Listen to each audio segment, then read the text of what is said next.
Hey everyone, it's Lexi. So in today's video, I'll be sharing with you my winter reading TBR. So I feel like fall and winter are my favorite times to kind of read. I just am very much like a mood reader, and I feel like winter is my favorite season. So I really enjoy kind of reading books during these few months. So it's also exciting too because I will be spending majority of winter time in Montreal, which will be, I'm hoping, very cold and very snowy, like my ideal winter weather. So I'm very excited about that. But these are 5 books that I really hope to kind of get into this winter season. 2 of them are new releases that come out in January and February, which I'm really excited about, and 3 are ones that I have right here that I want to get to on my TBR shelf. So without further ado, let's get started. So starting up, I'm going to first talk about the 2 new releases that come out. This one comes out January 30th, and it is House of Flame and Shadow by Sarah J. Maas. This is the 3rd book in the Crescent City trilogy, and I'm very excited for it. I don't want to give any spoilers away because I feel like especially the last 10 pages or so of the last book really were very spoilery, and it had me very excited for what is in store. But this follows, it's kind of like almost an urban fantasy where we follow Bryce, who is half human, half fae, and it kind of goes off from there. The first book in particular is that her best friend was murdered, so she gets kind of recruited to help with the investigation, and it kind of goes from there. But this one, I am so excited for this. I'm happy this book is coming out in the beginning of the year because I honestly cannot wait to dive in, especially with that ending. I'm very curious to see what's going to happen, so I'm very excited for this one. Next up, this comes out February 6th, and it is The Women by Kristin Hannah. She's one of my favorite authors. I've read basically all of her works, and this is her newest installment. I think her most recent one came out early 2021, I want to say, so it's been a few years since she's had a new book come out. This is her newest installment.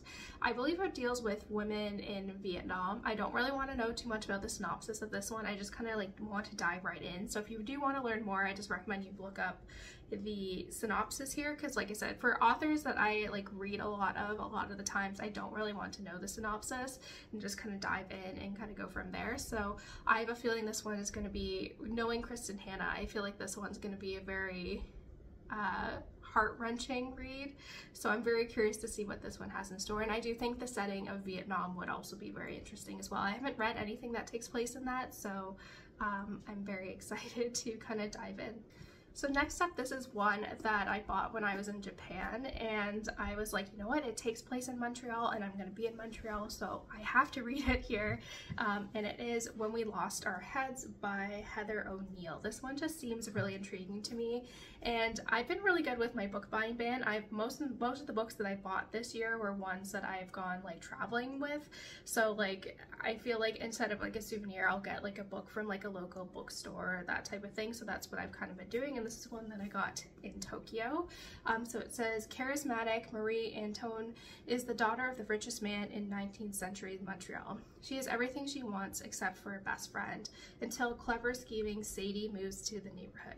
Immediately united by their passion and intensity, Marie and Sadie's games soon become tinged with risk, even violence. Forced to separate by the adults around them, the two spend years engaged in acts of alternating innocence and depravity. And when a singular event brings them back together, the dizzying effects will upend the city.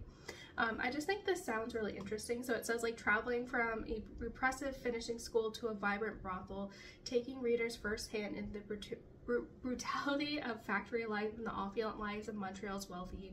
When We Lost Our Heads dazzling explores gender, sex, desire, class, and the terrifying power of the human heart when it can't let someone go.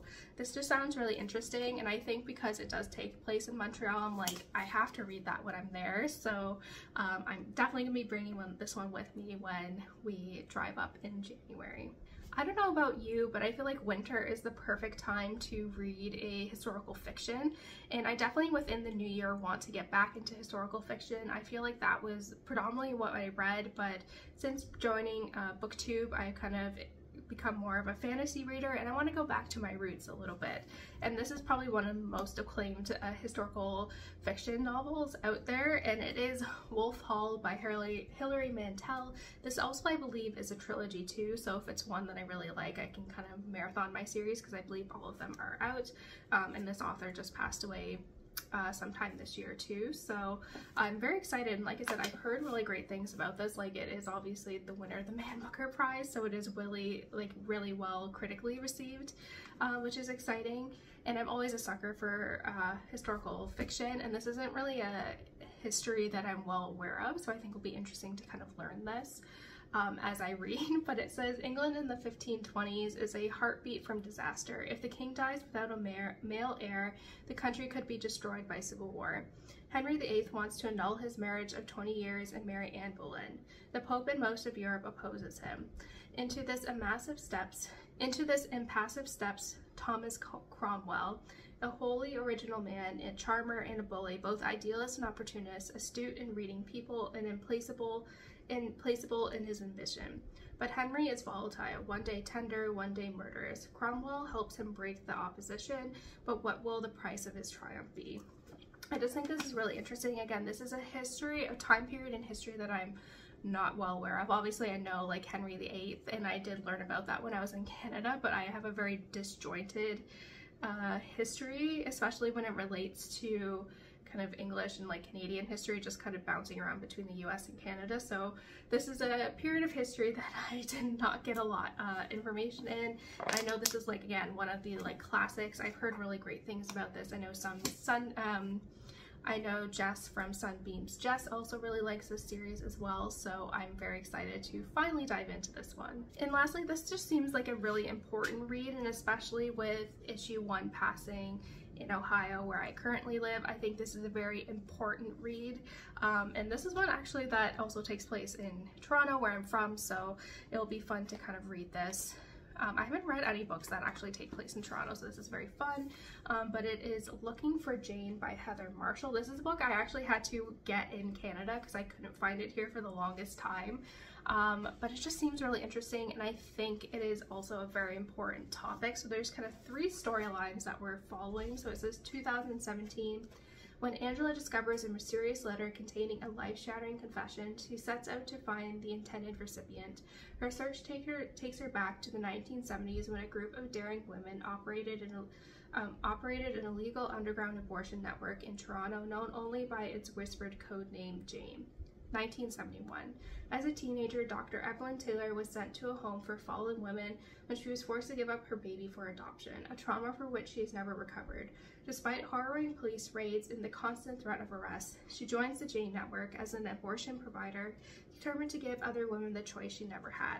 And then finally, 1980. After discovering a shocking secret about her family history, 21-year-old Nancy begins to question everything she has ever known. When she unexpectedly becomes pregnant, she feels like she has no one to turn to for help. Grappling with the decision, she locates Jane and finds a place of her own alongside Dr. Taylor, but she can never escape the lies that haunt her. I think this is very interesting. I do think it is very, in terms of dealing with abortion, I think it is very important, especially showing the negative impacts that abortion bans can have on women and how deadly it can be. So I think this is very important, and it's very, very relevant now, so I'm excited to dive in. I do kind of want to read this kind of fairly soon, so I'm excited to dive in. That's it, guys. Thank you so much for watching. I hope you enjoyed this video. Let me know in the comments below what books you plan on reading this winter and all of that fun stuff. So yeah, thank you guys so much for watching. Don't forget to give this video a thumbs up, and I'll see you guys next time.